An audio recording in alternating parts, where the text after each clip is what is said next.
Hello नमस्ते छ्याङ्गलाई सम्पूर्ण मेरो साथीहरूलाई जतिजना नि साथीहरू छ शुभ बिहानीको नमस्कार छ सबैजनालाई। आज कसरी खान लाग्छ म ढेँडो थाहा छ? आज सादा केही छैन आज है। आज चाहिँ कति मासु मासु मासु मासु मात्र खाने, त्यही भएर आज चाहिँ नयाँ स्टाइलमा खान लाग्यो।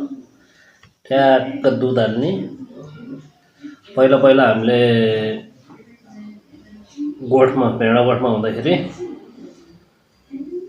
गोठाले हेर्दा अब तरकारी खासै हुन्थेन नि त पहिला पहिला त होइन। दुधसँग भेडाको दुधसँग ढेँडो चाहिँ पैतासँग खान्थ्यो क्या हामीले।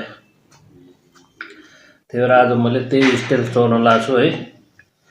मुछेर हुन्छ कि पुसेर त्यस्तो गरेर खान्थ्यो हामीले है।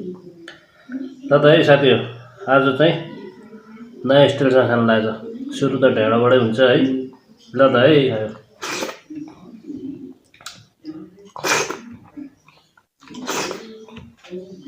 तरकारी पनि छ छन त नहुने होइन। दाल पनि छ है। थोरै दाल हालेर मिक्स गर्न पर्यो, अलिक बाक्लो हुन्छ कि है। नयाँ नयाँ आइडियाहरू पार्नु पर्यो क्या यहाँ।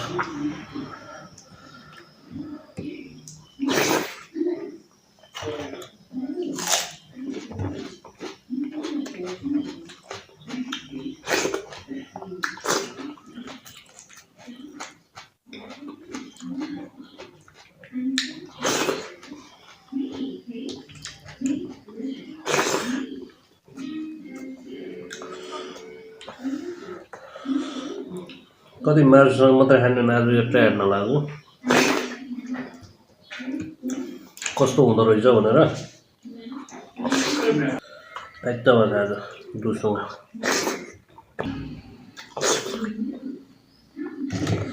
अलिकति मासु पनि चाख्न पर्यो भएन।